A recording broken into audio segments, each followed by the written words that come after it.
بینەرانی بەڕێز لە هەر کوێگەن لە بەرنامەی ڕاوێی ڕۆژی ستێرک تیڤی ئەم کاتەوە هەموو کاتێکتان باش لە بەرنامەی ئەم شەودا گفتوگۆ لە سەر دوایین ڕەوشی عێراق دەکەین بە تایبەتی دوای ئەوەی کە یەکەمین دانیشتنی پەرلەمانی عێراق دوێنێ لە بەغدا بەڕێوە چوو. ئەڵبەتە هەر لەو دانیشتنەدا گەورەترین کوتلەی پەرلەمانی پێگەێنراوە بڕیاری شەو کوتلێ هەڵبەتە بسپێردرێت بۆ ئەوەی کە حکوومەت پێک بهێنرێت بەڵام گفتوگۆکان بۆ پێگەێنانی حکوومەت وەکو ئێوەش دەزانن لە عێراقدا بە شێوازێکی زۆر سەخت و دژوار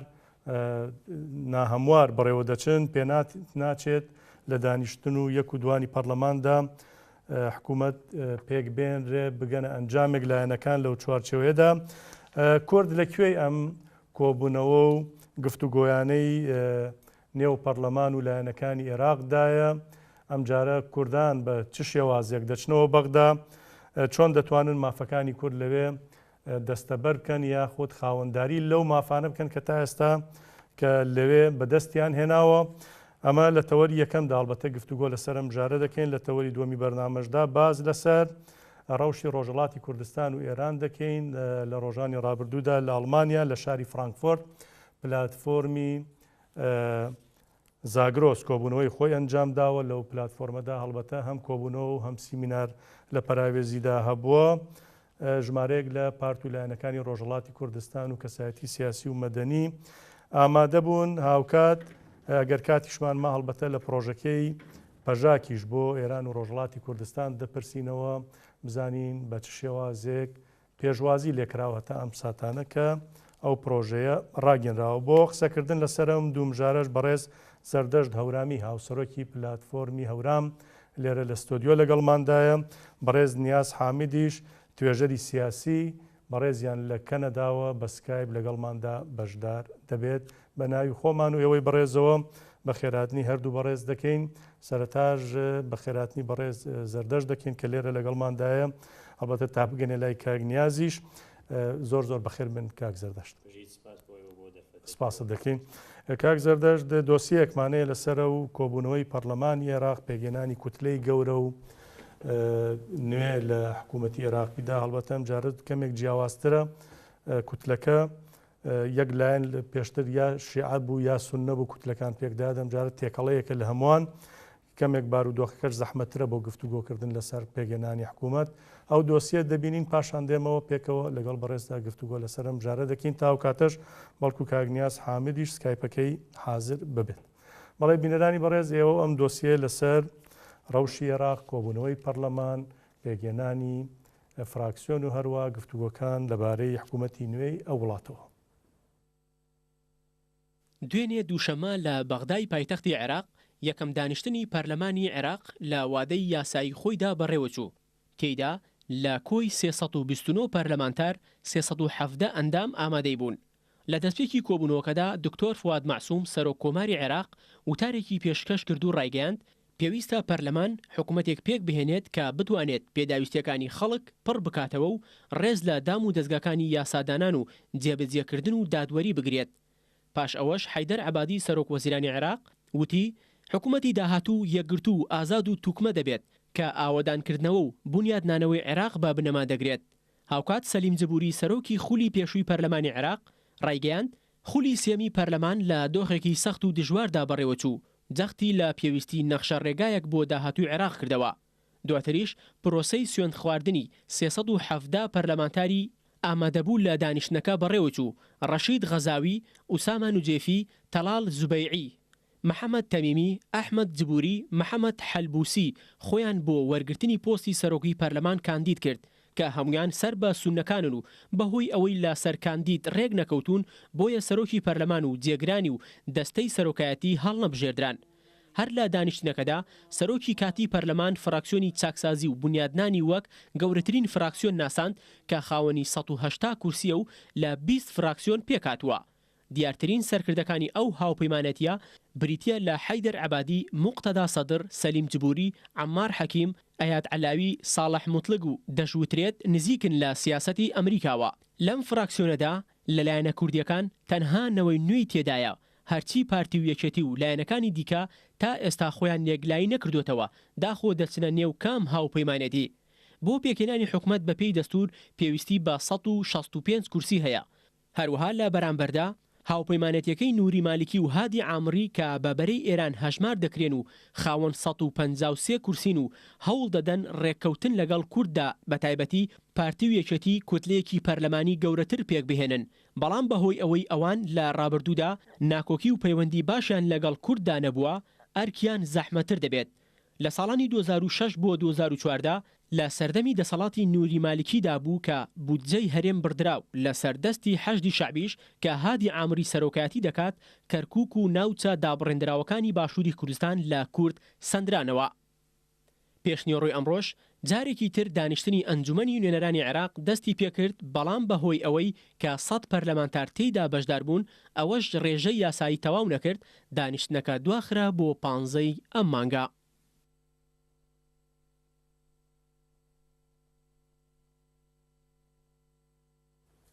بەڵێ بینەرانی بەڕێز لە سەرم ژارە دەکەوینە گفتوگۆ سەرەتا لە بەڕێز زەردەشت هەورامیەوە دەست پێ دەکەین. کاک زەردەشت، پلاتفۆرمی هەورام مەڵبەتە هەم لە دیوی ڕۆژهەڵاتی کوردستان، هەورامانی ڕۆژهەڵاتی کوردستان، هەم لە دیوی باشووری ژێوە ئەندامتان هەیە، چالاکیتان هەیە، کاران دید و بۆچوونیەوە. بەڵێ بەڵام بەر لەوەی ئەم پرسیارە وەڵامی من بدەیتەوە یا پرسیارەکەت لێ بکەم، با بچینە لای کاک نیاز حامد بە خێراتنێکی بکەین. سکایپەکە حاضر بووە. توێژەری سیاسی کاک نیاز حامد، بەڕێزیشتان زۆر زۆر بەخێر بێن بۆ بەرنامەی ڕاوێ ڕۆژ. زۆر سپاسان دەکەم، سلااو ڕێزم هەیە بۆ میوانە بەڕێزەکەتان و بینەرانی خۆشەویست. سپاست دەکەین. کاک نیاز، نازانم گوێت لە ئێمە بوویان نام ژارەکە لەسەر پێگەێنانی حکوومەتی نوێیە ئەو دانیشتەی کە دوێنێ پەرلەمانی عێراق ئەنجامیدا. ئەڵبەتە من دێمە خزمەتی بەڕێزت، با پرسیاری یەکەم لێرە لە کاک زەردەشت بکەم. بەڵێ کاک زەردەشت، بەو حکومەی کە وەکو پلاتفۆرم کە هەم لە هەورامانی بەشی باشوور هەم لە بەشی ڕۆژهەڵاتیش ئێوە ئەندامتان هەیە، هەڵبەتە بە دوواداچوونیشتان بۆ بارودۆخی باشووری کوردستان و عێراقی ژەیە. ئەم کۆبوونەوەی پەرلەمانی دوێنێ عێراق چۆنە بینن؟ جیاوازی چی بوو لە کۆبوونەوەکانی دیکە لە خولی سێخولی ڕابردوومە خولی چوارەمیەتی و پێ دوایە تا چەندەش دەکرێت لەم بارودۆخی وادا حکوومەتێکی نوێ پێک بێنێ؟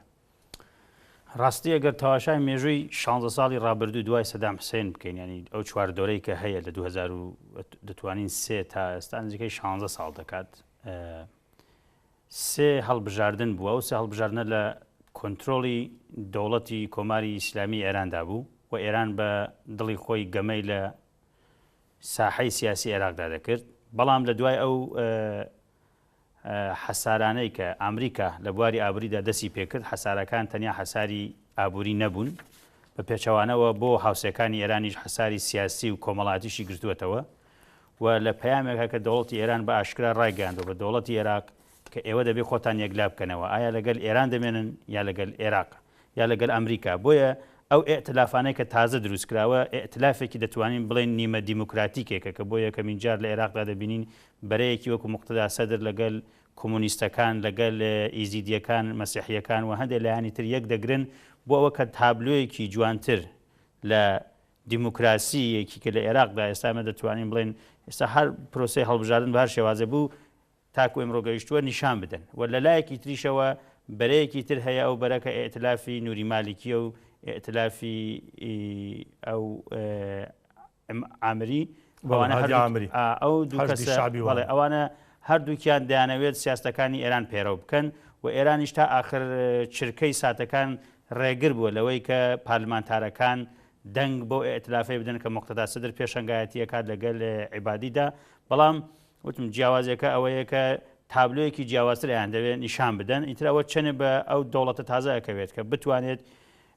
پلانێکی باشی هەبێ بۆ هەموو نەتەوەکان و ئەتنیکەکان لە ناو عێراقێکی فیدرال و دیموکراتدا. لەبەرەوەی ئەمە بینیمان نە ئەو عێراقەنە عێراقێکی فیدراڵەوە نە عێراقێکی دیموکرات،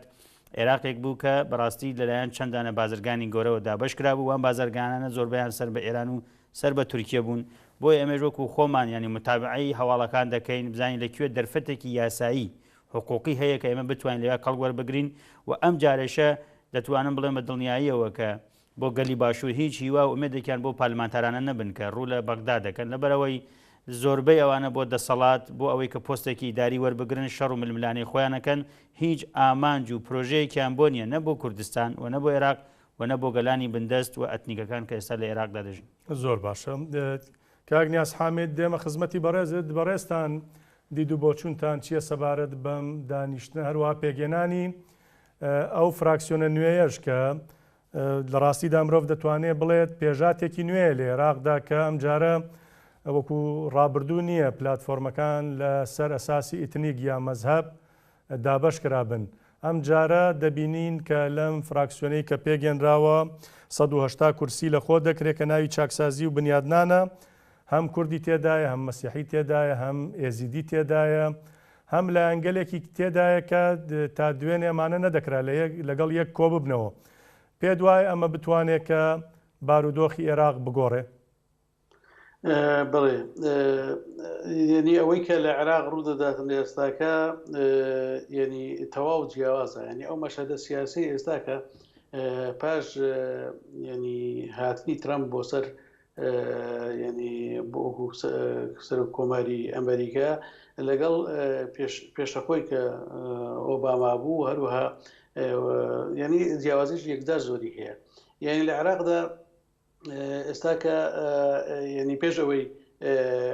ئۆباما کە لەسەر کار بوو جۆرێک لە تەوافقە بوو لە نێوان ئێران و تورکیا، بەڵام تەوافقەکی یاخود ئیتیفاقێکی غێر معلەم بوو، یعنی جارنەدراو بوو. دەتوانرا حکوومەت لەسەر ئەساسی تەوافق دروست بکرێ و جۆرێک لە ئەمن و ئاسایش یاخود جۆرێک لە ئیستقراری سیاسی، بەڵام دیارە ینی کریتیکل، ینی زۆر استقرارێکی زۆر هەش بوو، ینی زۆر جێگیر نەبوو. بەڵام دوای هاتنی ترامپ کە سیاسەتی بەرامبەر ئێران گۆڕاوەوە بە عەلەنی دژایەتی ئێران دەکاتن، ئیدی لە عێراقدا ینی هۆردووبەرە بەرەی ئێران و بەرەی ئەمریکا بە ئاشکرا ئێستاکە لە مەیداندانە دەتوانن وا بڵێن ناکۆچەکانی ئێران و ئەمریکا ئێستاکە لەسەر گۆڕەپانی عێراق ئەوە دەکرێت، ینی بەرامبەر ینی بەردەوامی هەیە و ینی ئەو ناکۆچیانە سەردەبا بۆ نائارامێکی یەکجار زۆر. ینی ئێمە چەند ڕۆژێک پێش ئێستاکە ئەو تەهدیدەی حەژی شعبی کە باڵی پازدارانە لە دەرەوەی سنوور یاخود بڵێن لە عێراقدا، ئەوان تەهدیدیان کرد ئەگەر عەبادی حکوومەتێک دروستکە بە ئیعازی ئەمریکا بە 2 مانگ دەیڕوخێنین و لە بەرامبەریشدا دیسان ینی ئەو بڵێن ئەو پلاتفۆرمە یاخود بڵێن ئەو کوتلە کە عەبادی و موقتەدا سەدر بەڕێوەی دەبن، ئەوانیش ینی بە شێوەیەک دەیانەوێ حکوومەت دروست بکەن کە ڕۆڵی ئێران تێدا کەم بیتەوە. عەبادی دوێنێکە باسی کرد کە گوتی مە حکوومەتێک دروست ناکەین بە ئیرادەی دەوڵەتە ئیقلیمیەکان بی، یان بەرژەوەندی عێراق بە قوربانی بەرژەوەندی ئێران ناکەین. کەواتە لێرە ناکۆچەکان زۆر بەهێزە. پێشتر وەکو باسمان کرد ئیتفاقێک هەبوو لە زمانی ئۆباما پاش دەستچوونی هێزەکانی ئەمریکا لە عێراق بە ناچاری ئەمریکا دەبوو ینی هەندێک تەنازول لە بۆ ئێران بکاتن بۆ ئەوەی بەردەوام بی، شەڕی داعش لەگۆڕێ بوو، لەبەر ئەوە جۆرێک ئیتفاقە بوو. بەڵام ئێستاکە ئەو ئیتفاقە کاری پێ ناکرێ و ئەمریکا جددیە بۆ ئەوی محاصرەی ئێران بکاتن و گەمارەوەی بداتن و سلوکی وەکو بۆ خۆیان دەڵێن سلوکی ئێران بگۆڕی، بەڵام پێمان ئامادەکە سلوکی بەڵکو بۆ گۆڕینی ڕژێمی ئێرانە کە بۆتە بەڵا بەسەر ناوچەکە. باشە کاگنیاز پێ دوایە عەبادی و سەدر یا لایەنە شیعەکان ینی لە دڵخوازیەوە بێت بۆ نمونە بڵێن لە بەرەی ئێران دەردەچن یا بە شێوازێکی ناچاریە گینا لە دڵەوە هەر لەگەڵ ئێراندان، چونکە زۆر کەسیژەن دەڵێن شیعەکان ئەگەر لە ئێراندا ببڕێن پشتیوانی ئێران لە دەست بدەن بەخۆی لە عێراقدا دووچاری کێشە دەبنەوە، ینی ئەو هێز و پێگیان نامێنێ گەر ئێرانی لە پشت نەبێ. بەڕێی من ینی دەتوانین وا بڵێن کە ئیدی عەبادی و موقتەدا سەدر گەیشتنەوە قەناعەتەی کە بە هیچ شێوەیەک بەو سیستەمەوە بۆ مۆدێلی پێشوو ناتوانن چارەسەری شێشەکانی ناوخودی عێراق بکەن. یعنی شێشەکانی عێراق زۆرە. ئێستاکە ئیمڕۆکە لە بەسرا ینی سەرهەڵدان بەردەوامە، چەند ڕۆژە بەردەوامە و تەنها شەهیدی شێ خەڵکی مەدەنی کە داوای مافی سەرەتایی دەکەن وەکو چۆن لە باشووری کوردستان لە هەرێمی کوردستان خەڵک داوای مافی سەرەتایی خۆی دەکرد و چەتەکانی یەکێتی و پارتی خەڵتانی خوێنیان دەکردن ئاوەش لە بە هەمان شێوە بۆیە ئەو مۆدێلی داگیرکردنی کوردستان کە ئێران دروستە لە عێراق دروستیان کردووە ئیدی چارەسەری پێ نیە دەبێ بڕواتن نەژڕە شەقام ینی بە زۆر دیارە مراهنە لەسەر کات دەکرێت ئەگەردا شەقام یەکلای دەکاتەوە بۆیە عەبادی و موقتەدا سەدر چکە موقتەدا سەدر لە تویتێک دوێنێکە دیسان ینی باسی لە سروشتی ئەو حکوومەتە کە دەکرێت کە دروست بیتن دیسان باسی کردەوە کە دەبێت حکوومەتێکی تائیفی نەبێ قەومی نەبێ و لەسەر ئەساسی دین و مەزهەب و ئەو شتانە نەبێ و دەبێت حکوومەتێکی تەکنۆقرات بێتن کەواتە بۆتە پێویستیە کە ئیدی بە مەسلەی محاسسە و تەوافق و یانیوا بەردەوامی بە ژیانی خەڵکی عێراق بدرێت چونکە لە نەتیجەی ئەو مۆدێلە دەیەها ملیاردێر لە نوخەبی سیاسی دروست بوونە و هەر لە زاخۆ هەتا و گوفاو و تەمان بە یەکێتی و پارتیشەوە بە ئەو هێزە شیعە و سونانەیەوە کە خۆیان بە نوێنەری خەڵکی دادن لە ئەساس دە نوێنەری خەڵکی دینە ئەو دەرەنجامانەی کە لە هەڵبژاردنەکانی دێ هەموو دەرەنجامی ڕاستینە و تعبیر لە واقعی شاری عێراقی ناکەن. باشە کاک نیازدێمەوە خزمەتی بەڕێز لەگەڵمانە بمێنەرەوە کاک زەردەش دەورامی ئەگەر هاتوو ئەم کوتلە پەرلەمانیە سەرکەوتوو بوو حکوومەتی پێگەێناکەوا بوو ئەمە ڕاستە و ڕاست کاریگەری لەسەر دەستێوەردانی ئێران لە عێراقدا دادەنێ پێ وایە ئەمە تا چەندە کاریگەری لەسەر بچووکردنەوەی ئێران ڕۆڵی ئێران نەگەر لە عێراق بەڵکو هێدی لە ناوچەکانی دیکەی ڕۆژهڵاتی ناوەڕاستیشدا دەبێت. ئەمریکا پێشتر ئەم تەجروبەیە لەسەر ئەو وڵاتانەی کە لە سۆڤێت جیابوونەوە کە دەستێوەردانی ئێرانیان تێدا بوو ئێران دەویست لە یاشە کوتلەی شیعە ئیسلامی شیعی تونڕۆ دروست بکات بە تایبەتی لە تاجیکستان و ئوزبەکستان و ئەرمەنستان ئازەربایجان هەندێک وڵاتی تر هەبوون بەڵام ئەو نوتفە زوو خەفەکرا ینی ئەوە نەگەیشت بە ئامانج بەڵام لە عێراق چون زمینەی هەیە مەسەڵەن دەبینین لە پاکستانە ئەو زمینە نییە سەرڕایەوەکە شیعیش هەیە بەڵام لە عێراق لەبەرەوە مەرجعیەتی تێدا بوو ئەن ئێران توانی بوو کە کاریگەری خۆی هەبێت لە دەورانێکە کە زوڵم و ستەمی سەدام هەبوو یا دەورانێکە عێراق بەدەستی ئەمریکایەکانەوە بوو بەڵام ئێستاکە مەرجعیەتی عێراقی دەیەوێت مدلێکی جیاوازتر پێشکەش بکات لەبەرچی لەبەرەوە دەزانێت کە ئێران دەڕوات ئێران هیچ گارانتیەک لەسەرەوە نییە کە ئێران بمێنێتەوە نە لەسەر ئەوەی کە ئێران هاوکاری ئەمریکا نابێت یا رووسیا نابێت ئێران دەبێت بکەوێتە ناو ململانەکە ببێ بە قوربانی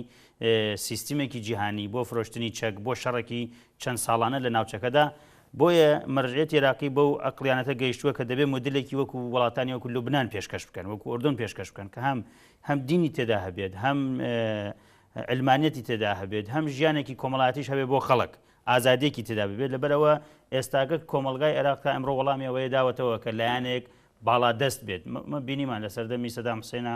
سونیەکان باڵادەست بوون ماوەی 16 ساڵە شیعە باڵادەستە بەڵام ئیتر ئەمە بۆ ئەم سەردەمە ناخوات چون هەم گەلانی ناو عێراق و هەم کوتلە سیاسی جیاوازەکان چون عەرەب تەنیا شیعە نییە وتمان ێستا بە هەزاران بە ملیۆن کۆمونیستی عەرەب هەیە لە ناو عێراقدا شیوعی هەیە ئەمانشە گەیشتنەتە واستەی کە نا دەبێت عێراق یا مەرجعیەتی دینیش خۆ یەکلا بکاتەوە و وردە ڕاستە بە یەک ڕۆژ بە یەک مانگ بە یەک ساڵیش دەوە چ پێگەی ئێران شل نەبێت بەڵام بارەدۆخی جیهانی و ناوچەی وا دەکات کە هەموو کەس بەرژەوەندی خۆی لە بەرچاو بگرێت و ئەو قۆناخە لە دوای دروستکردنی دەوڵەت دەست پێ دەکات و چۆن دەست پێ دەکات بە دانانی یاسا بەداچوونەوە بەسەر یاساکاندا و هەروەها کۆنتترۆلی سنوورەکانی ئێران لەلایەن هەندێک لایانی تایبەت بۆ نمونە ئەمریکا دەتوانێت بێتە ناوناوچەکە هەرچۆن ئێستا لە هەرێمی کوردستاندا هەیە بۆیە لەوە چێت دەوڵەتی داهاتوو ڕێکوتنە لەگەڵ عەرەبستان بکات لەگەڵ هەندێک لایانی تر بکات کە بینین موقتەدا سەدر بە نزیکایەتی خۆی بە عەرەبستان دەیەوێت دۆستایەتی خۆی بە ئەمریکا نیشان بداتەوە بە واتایە کە ئەوێت لە عەرەبستان نزیک ببێتەوە زۆر فاکتوری تر هەن کە نیشانەدات کە ئێران لە هەرێمەکە شکستی هێناوە و ئەمە شکستێکی تر سیاسی دەبێت بۆ کۆماری ئیسلامی کە ئێران خۆی لە سنوورەکانی عێراق و لە دەوڵەت و لە یاسای عێراقی بکێشێتەوە ئەگەر وانە بێ ئێران باجێکی گەورە لەم ماوەی نزیکە دەدات. باشە کوردی خۆمان تا ئێستا هەڵوێستی ڕوونیە بێژگە لەنەوەی نوێ کە چۆتە ناو فراکسیۆنی چاکسازی و بنیادنان ئەوانی دیکە پارتی و یەکێتی و گۆڕان و لایەنەکانی دیکە دیار نییە لەگەڵ ئەم فراکسیۆنە گەورەی ناو پەرلەمان دەبن یا دەچن لەگەڵ هادی عامری و مالکیدا کە نزیکەی 153 کورسی تقریبان پەرلەمانیان هەیە پێ دوایە کورد لەکوێی ئەم ململانێدایەوە چۆنیش دەتوانێت لەم ناوەڕاستەدا یا لەم ناوەندەدا لە نێوان هەردوولادا بتوانێت بە دەستکەوتی باشەوە بێتە دەرەوە. ڕاستی پێشەکەی وتم کورد لە باشووری کوردستان هیچ پرۆژەیەکی پێ نییە، پرۆژەیەکە لە خزمەتی مەسەلەی نەتەوایەتی و ئینسانی گەلی کورد لە عێراقدا بێت و تەواوی شەڕی دوو دەسەڵاتداری ملهۆڕ لە باشوور وەکو پارتی و یەکێتی تەنیا ئەوەیە کە چۆن پۆستی سەر کۆماری وەربگرن، ینی ململانەی ئەوان ئێستاکە ئەوەیە نە ململانەیەوە کە بتوانن کاریگەریان هەبێت لەسەر ئێتلافێک کە هەندێک یاسا بگۆڕنی هەندێک امتیاز وەربگرن. ئەلبەتە پۆستی سەر کۆمارەکەش با بەسەرمانە تێپەڕ نەبێت، هەندێک کەس دەڵێن فەرمایشیە یانی شتێکی ڕواڵەتیە بەڵام پارەیەکی باشیشی تێدا نزیکەی 100 میلیۆن دلار بودجەی ساڵانەیەتی. خۆ بەڕاست پارتی و یەکێتی شینی هەریسەکەیانە نەک ئەوە ڕاستیە کە هەتا ئەندام پارلمانتاران ئەو ئەندام پارلمانتارمان هەیە کە ئێستاکە عەرەبی نازانێت لە پارلمانی عێراقدایە، ینی ئەمە ئەوان پارلمانتارە نەر وەکو کرێکارێکی سیاسی کە لەویا تەنیا پارە بۆ ئەوان کۆ بکاتەوە یاسا بگۆڕن گەندەڵی دروست بکەن. وەزیری دارایی کورد بوو بەڵام ئەوەندە کە گەندەڵی لە وەزارەتی داراییدا بوو لە هیچ وەزارەتێکی تردا نەبوو. ئێستاکە دانەوێت سەر کۆمار وەکو تەرفەندێکی سیاسی بۆ وەرگرتنی مەسەلەی پارەیە هیچ شتێکی تر نییە و دەیانەوێت هەر کەس سەر کۆماری وەربگرێت مەرجعیەتی لە باشووری کوردستان زیاترە بێت، ینی ئەوان لەلایەک و مەرجعیەتی تەنیا ئابووری نییە، ئەگەر سەر بە یەکێتی بێت یەکێتی دەتوانێت لە هەندێک شوێندا خۆی بەرزتر ببینێت ئەگەر سەر بە پارتی بێڕوە، بەڵام هەندێک لایەنتر هەن وەکو گۆڕان وەکو یەکگرتووی ئیسلامی کۆمەڵ ئەمانە بەڕاستی ئەم لایەنە چاوەڕوانی پارتی یەکێتی بزانن ڕوبەکوێ دەکەن کە ئەوانیش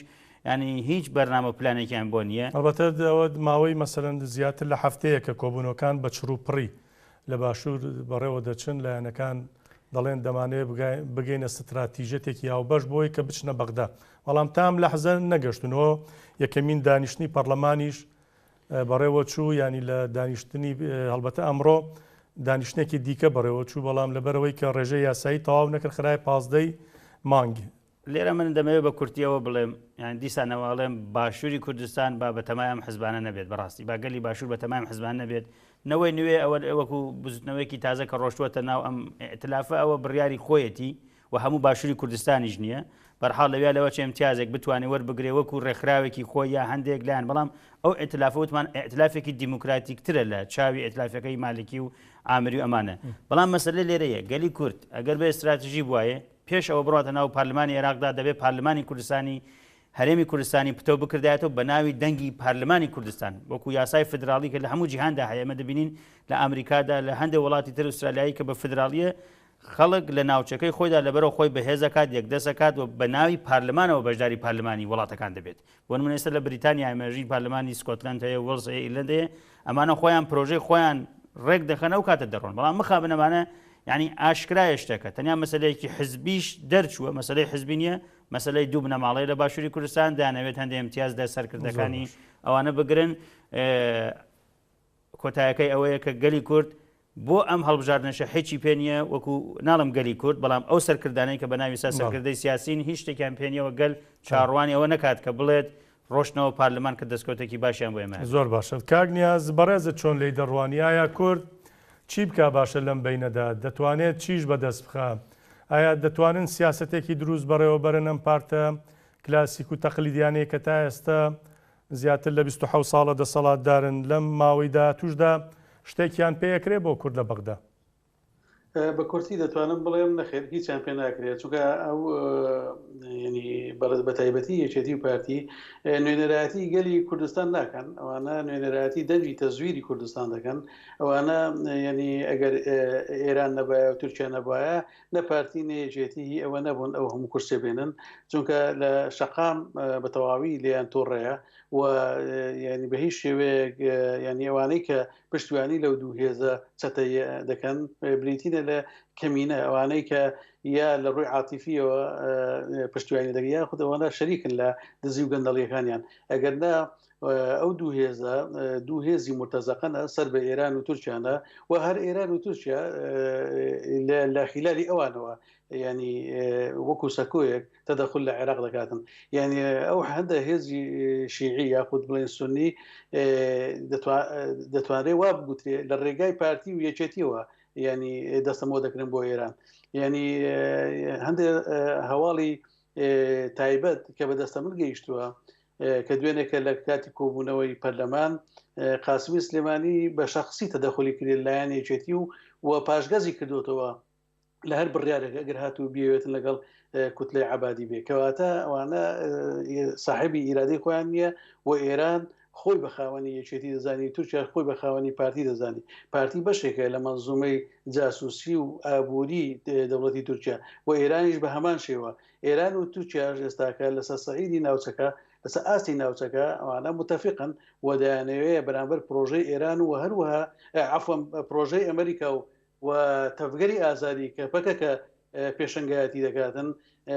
وەکو دوو دەوڵەت ئەو هێزە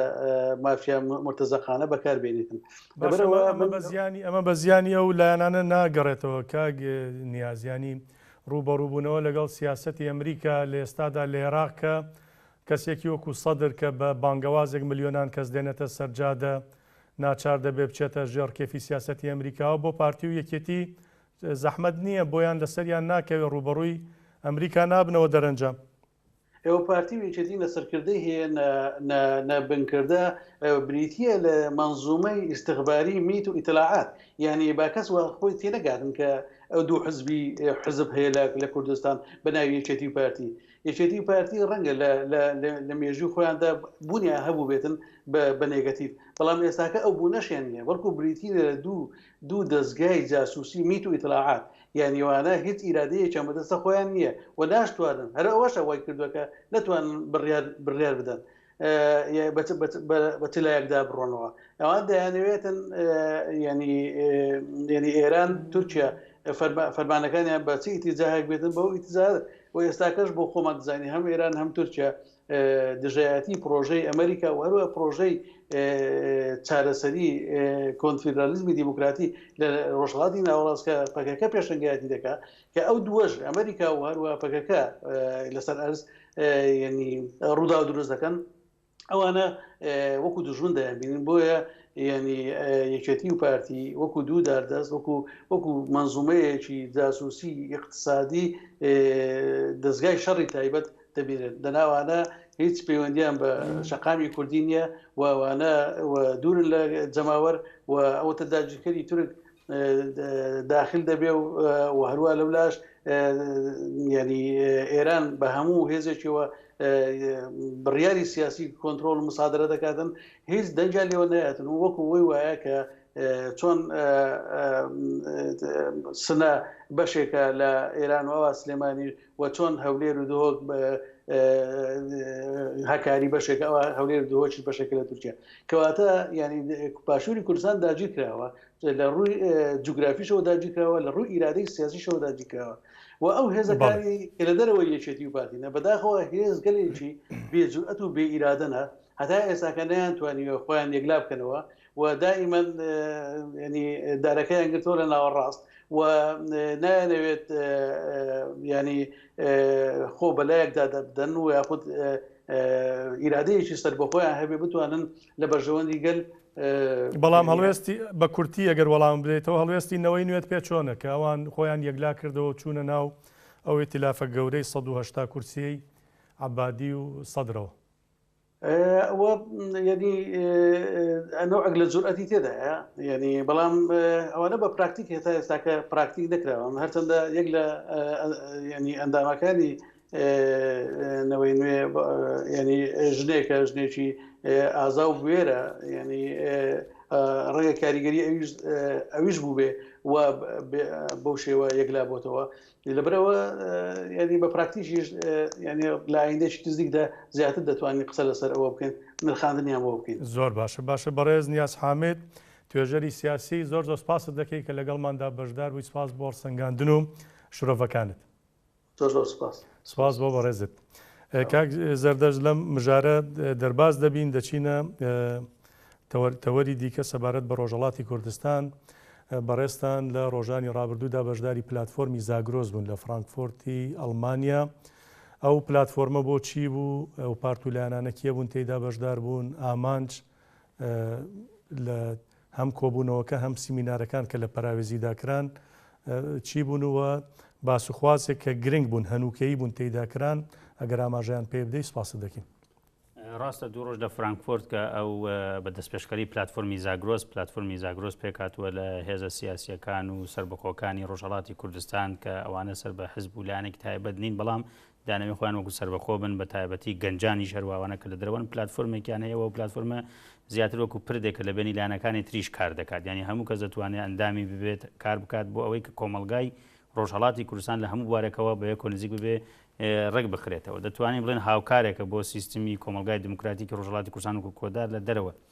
ئەو کۆنفرانسەکە ئەو سمینارێکە بوو پێش سمینار دانیشتنێکە بوو لە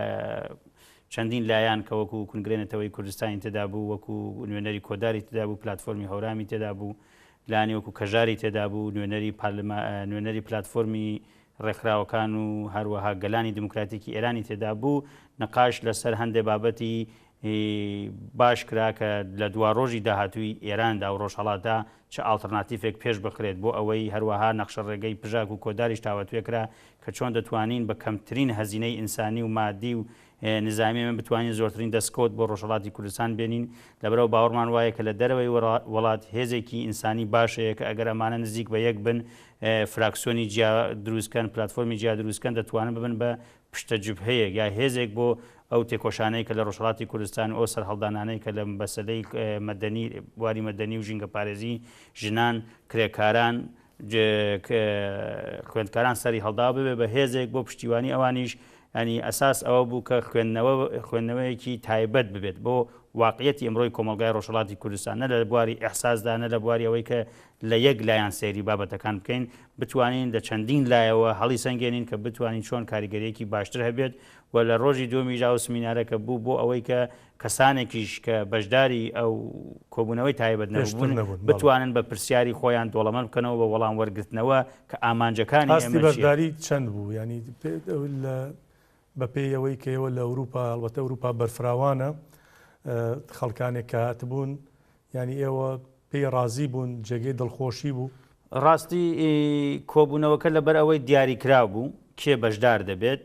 لەبەر ئەوەی ناکرێت تۆ کۆبوونەوەیە کە تازە دەستی پێ دەکەیت یا هەندێک هەنگاو کە تازە دەستی پێ دەکەی زۆر بە گەورەی و بەربڵاو ببێت لەبەر ئەوەی هەندێک کێشەی تکنیکی هەیە هەندێک کێشەی تێنەگەیشتن هەیە گرفت دروستە بێت بۆ ئێمە ئەو کمیتەیەک ئامادەکار بۆ خۆی بەرنامە و پلانی هەبوو لەوە ئەچێت لە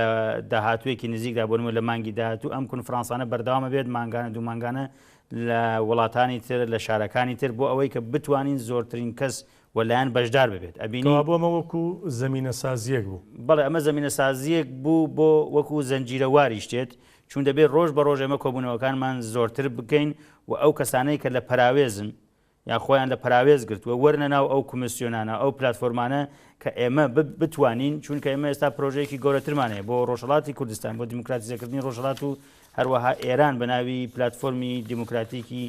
گەلان یا ڕێکخراوەکان و گەلان هەروەها کە هەموو گەلان و ڕێکخراوە سیاسیەکان و کەسایەتی سەربەخۆکان دەگرێتەوە و ئێمە ئەمانەوێ و ئامادەکاریە لە ناو گەلی کووردا لە تاراوگە دەست پێ بکەین کە بتوانین بە هێزێکی پتەوتر پشتیوانی ناوخۆی وڵات و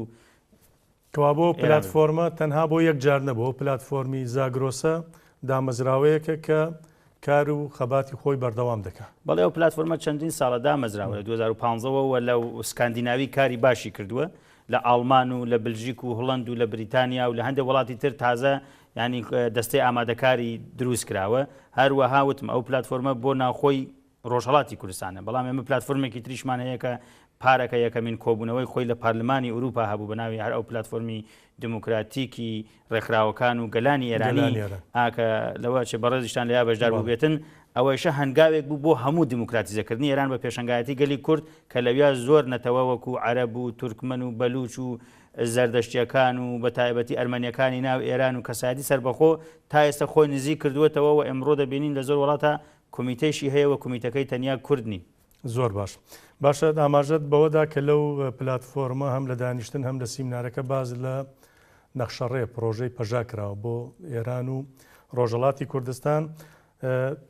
راپۆرتێکی کورتمان هەیە ئەلبەتە وەکو سەرقەڵەمی پرۆژە یا نەخشەڕێگەی پەژاک لە زاری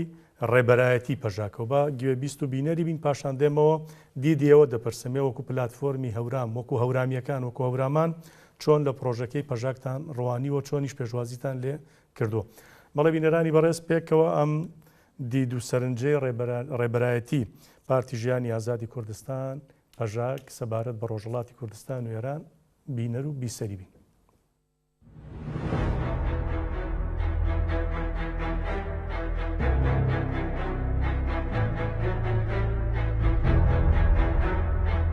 هێزە کورد یا ڕۆژهەڵاتی کوردستانی پێویستی بێ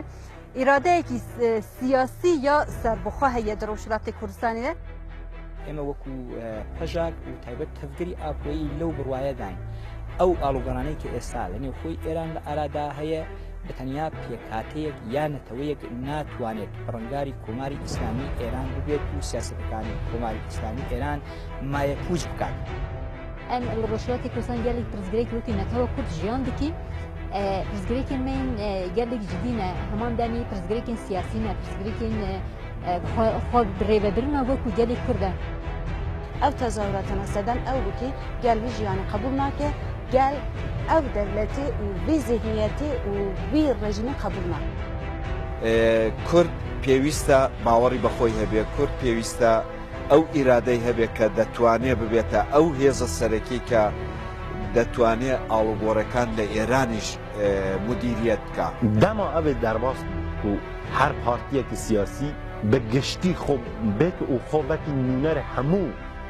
گەلی کورد لە ڕۆژهەڵاتی کوردستان بە پێناسە کرد.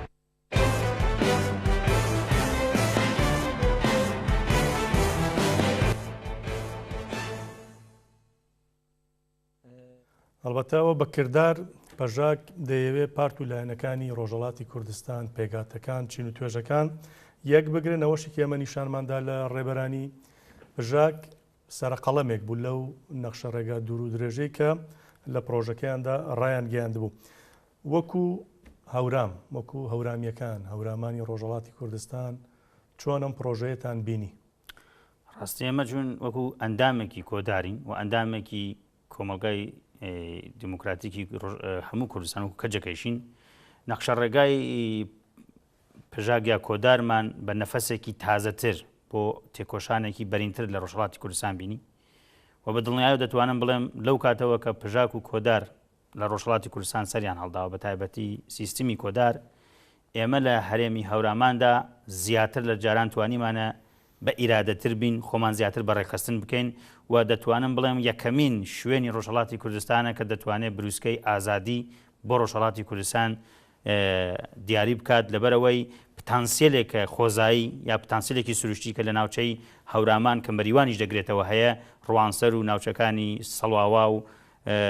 نۆسو و نۆشۆ و ئەو هەرێمە دۆڵەمەندە کە جوغرافیاکەشی بە هەموو بوارێک و دۆڵەمەندە ینی توانیوەتی وەها بکات کە نمونەیەکی تازە لە تێکۆشان چ لە بواری مەدەنی سیاسی پێکەوە ژیان خوێندکاران بە هەموو شێوازەیەک سەر هەڵ بداتەوە بێ بە ئیرادەیەک بۆ پارچەکانی تروە هەرێمەکانی جیاوازی تری ڕۆژهەڵاتی کوردستانیش ئەو پرۆژەی کۆدار ئێمە ئەوا دەبینین یا پژاک ناوێت وەکو حزب سەیری کۆمەلگا بکات. پژاک لە چاوێکی بەڕێوەبەریەوە دەیەوێت بە کۆمەلگا بڵێت من گۆڕانکاریەکان یا ڕوانینی من بۆ ڕێوەبەری ئەوەیە من دەوڵەت بە بنەما ناگرم، من گەلان ناسنامە جیاوازەکان بە بنەماگرم. ئەوەیە کە من خاڵەکە دەبێت هەموو کەس لەو پەیامەی پژاک تێبگات کە پژاک گەلان و ڕێکخراوەکان و کەسایەتی سەر بەخۆی بە بنەماگرتووە. ینی پژاک نایەوێت ئەو پێشنیاری کردووە ناوێت خۆی ببێ بە جێگری دەسەڵات. ئەو خۆی باوەڕی وایە کە پژاک ئەرکێکی مێژووی ئینسانی هەیە کە دەبێت گەلان و خەڵک بۆ خۆی چارەنووسی خۆی دیاری بکات. دووەم مەسەلە ئەوەیە کە پژاک تەنیا ئەو پەیامەیە بۆ حزب سیاسیەکان نەناردووە. ئەڵێ هەموو تاکێکی کورد هەموو ئازادی خوازێکی ئێرانی و هەموو چین و توێژێک وەکو ژنان کرێکاران هەمووی دەگرێتەوە بەرەپرسە لە گەیشتن بە ئازادی و ئازادی شتێک نییە کە تەنیا بە پژاک بەرهەمێ. هەروەها وەکو هەواڵان لە ناو قسەکانی خۆیان وتیان جمهوری ئیسلامی تەنیا بە پژاک ناڕووکەوە ناگۆڕێت. پێویستە هەمومان پێکەوە دەست بدەین و ئەوە دەرفەتێکە لە یەکەمین خاڵیدا پژاک ئیشارە بەوە دەکات بێن با پلاتفۆرمێک بۆ گفتمان دروست بکەین. پس دیارە پژاک باوەڕی بە گفتمان هەیە بەڵام بینیمان مخابن هەندێک لایەن لەبەر ئەوە خوێنەوەی قوڵیان نییە بۆ پژاک خوێنەوەی قوڵیان نییە بۆ ئەو ڕێگەچارە دەیانەوێت کێشەی کورد لە ڕۆژهەڵاتی کوردستان وەکو کێشەی کورد لە باشووری کوردستان چارەسەر ببێ. زلهێزێک بێت دوو دیکتاتور لا ببە چوار دیکتاتوری تر بخاتە شوێن و کۆمەلگا پەراوێز بکرێت و ئێمە وەکو خۆمان ئەو نەخشە ڕێگا بە هیوایەکی مەزن نەتەنیا بۆ گەلی کورد لە ڕۆژهەڵات بۆ هەموو ئێران دەبینین و هیوامانەوەیە کە ئەوانەی کە تایسە دوو دڵن لەوەی کە بێنە ژێرە و چەترەوە دوو دڵی خۆیان لا ببن و بڕیارێکی بە جورئەت بدەن بەڕاستی چون دەرفەتێکی مێژوویە و ئەو دەرفەتە ئەگەر لە دەستی ئێمە بڕوات ئێمە بە 100 ساڵ لە ڕۆژهەڵات و لە سیاست لە ناو ئێراندا دەکەوینە دواوە. بابەتێکی تر هەیە ئێستاکە پرۆژەکەی کۆدار بووەتە مدلێک بۆ ئەوەی کە سەڵتەنەت تەلەبەکان یا ئەوانەی کە باسی پاشایەتی و سیستمی پاشایەتی لە ئێران دەکەن بۆ خۆیان پرۆژەیەکی ساختە بەرامبەر ئەو دروستکەن. مجاهدینی خەلق کە دەستی بە خوێنی کورد سوورەوە تا ئێستا داوای لێبوردنیشی لە گەلی کورد نەکردو ئەوانیش پرۆژەیەکیان پێشکەوتووە. سێ مدلی سیاسیان پێشکەوتووە. مخابن هەندێک لایانی کوردی بۆ ئەوەی کە بگەن بە دەسەڵات و شتێک لە دەسەڵاتیان بەربکەوێت چوونە پاڵیان داوە بە سەڵتەنەت تەلەبەکانەوە چوونە پاڵیان داوە بە مجاهدینی خەلقەوە. ئێمە ئەڵێن ئەوانە ئازادن چۆن بڕیار دەدەن بەڵام گەلی ئێمەش بە واقعیەتانە ببینێت. ئێمە ئەڵێن با لەبەرەوە لە ماڵی خۆمانە دەست پێ بکەین سەنگەرێکی پتە دروستکەین ئەو کاتە بە ناوی ئەو سەنگەرەوە بە ناوی ئەو مەجلسەوە بڕۆین لەگەڵ سەڵتەنەت تەلەبدا دەنیشید لەگەر هەر لایەنێکی تر چون ئەو هەڵوێستەی کە ئەوان بوویانە 5-6 لایەن کە هەمووی سێ لایەنە بەڵام لەبەر پارچە بوونیان بوونەتە چەند لایەن ئێستاکە هێشتا ڕۆژهەڵاتی کوردستان گۆڕانکاری نەهاتوە سەرەوە دەڵێن پرۆژەی کۆدار بە واتای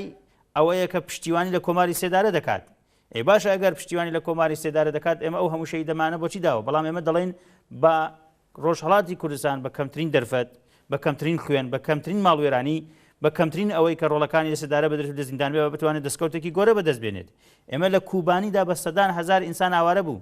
بە هەزاران ئینسان بوون شەهید بوون بە هەزاران ماڵ وێران کرا. ئەمە شتێک نییە بە 1 ساڵ و بە 2 ساڵ قەرەبوو بکرێتەوە. ئێمە دەمانەوێت ڕۆژهەڵاتی کوردستان بە کەمترین هەزینە ببێت و ئەو نەخشە ڕێگا دەتوانم بڵێم هەم لە بواری یاساکانی نێودەوڵەتیدا یاساکانی مافی مرۆڤدا یاساکانی ژینگە پارێزیدا یاساکانی مافی ژنان و ئەتنیکەکان دۆڵەمەندترین پرۆژەیە و پرۆژەیەکی مقدەسیش نییە ئەو بە هەموو لایەنە بزانن کە بڵێن پەژاک خۆشی وتوێتی ئەمە شتێک نییە بڵێن گفتوگۆی لەسەر ناکرێ بەڵکو دەرگا کراوەیە بۆ گفتوگۆ لەسەرەمە. بە تایبەتی کۆدار داوای راپۆرتی کردووە لە هەموو لایەنانە کە ئەندامی کۆدارن کە ئێوە چ پێشنیارێکی ترتان هەیە کە دۆڵەمەنی بکەن کە ئێمە وەکو خۆمان وەکو پلتفۆرمی هۆرام هەندێک پێشنیارمان هەبووە حتا ڕخنەمان لەوە گرتووە کە هەندێک میکانیزمی عملی ئەو پرۆژە دەبێت دیاری بکرێت چۆن ئەم پرۆژە دەگاتە مەسلەی کرداریەوە چۆن نزیکاتی لەگەڵ گەلان و لەگەڵ ڕێکخراوەکان دەکات. بۆیە هیوادارین کە لایەنەکانی تر بە دڵێکی گەورەتر بە بەرەپرسایەتی کە وتم پەیامی پژاگەوەیە کە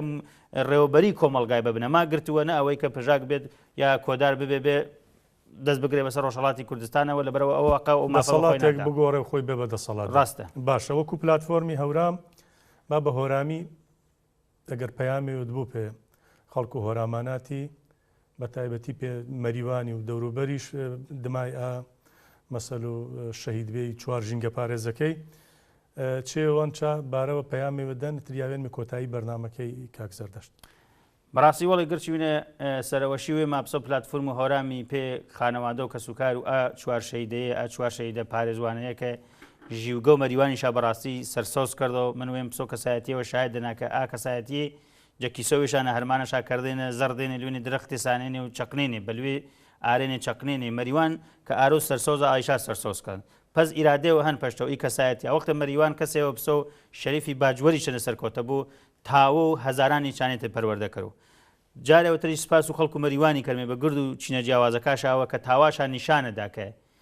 خاوەنددارەتی و ساحبداری چا شەیداوێشا کرد ناسا شەیدەکە شابا بە دەسمایە و جمهوری ئیسلامی کە زوو پێوێشا ئەنە شەهیدی گەلینێ شەهیدی ژینگەنێ و هیوامە ئەنە کە خەڵکو ئێمەجە هەوراماناتەنە جە مەریوان جە سەڵواوە ڕوانسەر سنە هەریاگە هەنێ تاوا زیاتر وێشا ڕێگوزا چون دڵنیامە ئانەنە چی چند ساڵانە پێمە بەرکەوتن کە هەورامان بەڕاستی بێشکی شارستانیەتینەوە مشم ئاڕۆڵە تاریخی و وێشکە جارانیش بێنش دیسانەوە گیڵ نۆشۆ و تاوە بوو بە پێشەنگ و بە شکۆدار و تێکۆشان و ئاخێزەوە دیموکراتیک و گەلمیر بە پێشنگایەتی ژەناو جوانە پێوەرکەوت و کوردستانی ئیتر هیوامە ئانەنە کە جوان و کوردی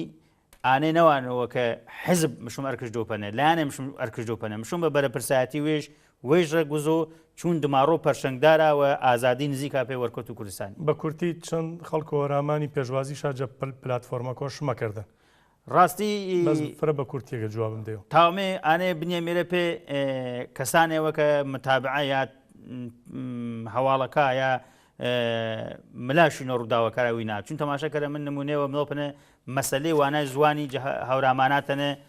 یۆ چا بەشا کە فرەتەرین واناش بیان جە منتەقە و ڕۆژهەڵاتی کوردستانی منتەقە هەوراماناتی بیان مەسلەی نەورۆزی کە گر ساڵێ بوو بە قوت بووانەیە کە فرەتەر خەڵک ئیسە بیان بە سێرانگەیەوە بیان بە هیوەیەوە پیانە کە خەڵک ملە تەماشا نۆرۆز و هۆرامانی کەرا پسە و گێڵنایە و شنازنامەوە پێگەلەکەیمە و هەر پاسە مەسلەیەوە کە تەریچەنێ مەسلەی ژینگە پارێزی ئیسەمە هەورامانە 6 دانەی ڕێکخراوی یا سازی ژینگە پارێزیەمە هەنی کێنیشە یاگی دڵوەشینە فرەتەرین ئاژەڵ و حیوان کە جێ وەرکەوت و کوردستانینێ چی ماوەنە ئازاد کردیان بە بەهانەی جۆراجۆری جێ هەورامان نەبیان بۆ نانەوە ئین ڕوح ئازادە تاو بە ڕوح ئازادی نەتەوەوە فرەخەس کاک زەردەش دۆرامی هاوسەرۆکی پلتفۆرمی هەورام فرەسپاست کەرمی زۆر سپاس بۆ بەڕێزت گەلێک سپاس زۆر سپاسین یاس حامید توێژەری سیاسی دەکەین کە بە ڕێزیشیان بە سکایب لەگەڵماندا بەشدار بوون بینەرانی بەڕێز زۆر سپاسیەوەی عزیزیش دەکەین کە تام ساتە لەگەڵماندا بوون تا بە یەگەشتنەوەیەکی دیکەر شاد و بەختەوەر بن شەوێکی شاد بۆ هەموو لایەک.